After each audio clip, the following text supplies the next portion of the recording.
warahmatullahi wabarakatuh. Hai semuanya, perkenalkan nama saya Rosdiana dengan NIM M0212210054. Jadi pada video kali ini saya akan menjelaskan disrupsi dan potensi disrupsi pada wirausahaan kehutanan.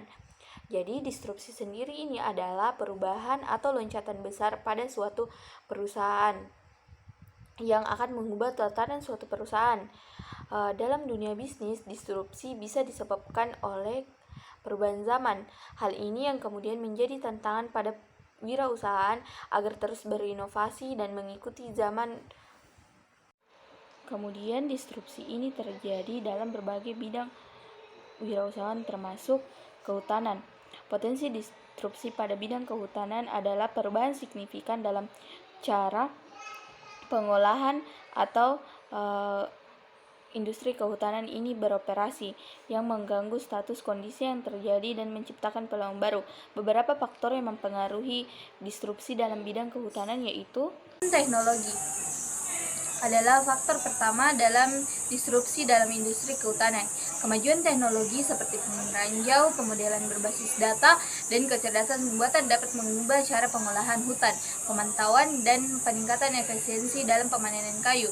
Misalnya menggunakan drone untuk pemantauan hutan, dan ini dapat mengubah cara perusahaan kehutanan beroperasi. Yang kedua yaitu pergeseran kepedulian lingkungan. Masyarakat semakin sadar akan masalah lingkungan seperti perubahan iklim.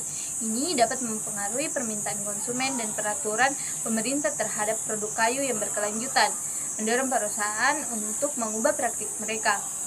Yang ketiga yaitu produk alternatif. Pengembangan bahan kayu yang lebih tahan lama atau berkelanjutan serta bahan baku non-kayu untuk industri konstruksi dapat mengurangi ketergantungan pada kayu alam. Ini dapat mengancam industri tradisional jika produk tersebut lebih murah dan lebih ramah lingkungan. Faktor yang terakhir yaitu perubahan permintaan. Perubahan tren konsumen seperti permintaan pada produk kayu yang lebih ramah lingkungan atau inovasi desain dan bahan dapat mengganggu industri kayu tradisional. Untuk menghadapi potensi distribusi dalam industri kehutanan ini, perusahaan dan pemerintah dapat mengambil langkah-langkah sebagai berikut, yaitu berkomitmen pada berkelanjutan dengan cara menerapkan praktik berkelanjutan dan pemanenan dan pengolahan hutan untuk memenuhi permintaan konsumen yang semakin peduli tentang lingkungan. Yang kedua, diversifikasi produk. Mengeksplorasikan produk kayu alternatif atau bahan baku non-kayu dapat membantu perusahaan mengatasi potensi pergeseran permintaan. Yang terakhir yaitu terus memantau perubahan pasar, memantau tren konsumen dan perubahan regulasi untuk dapat merespon perubahan pasar dengan cepat.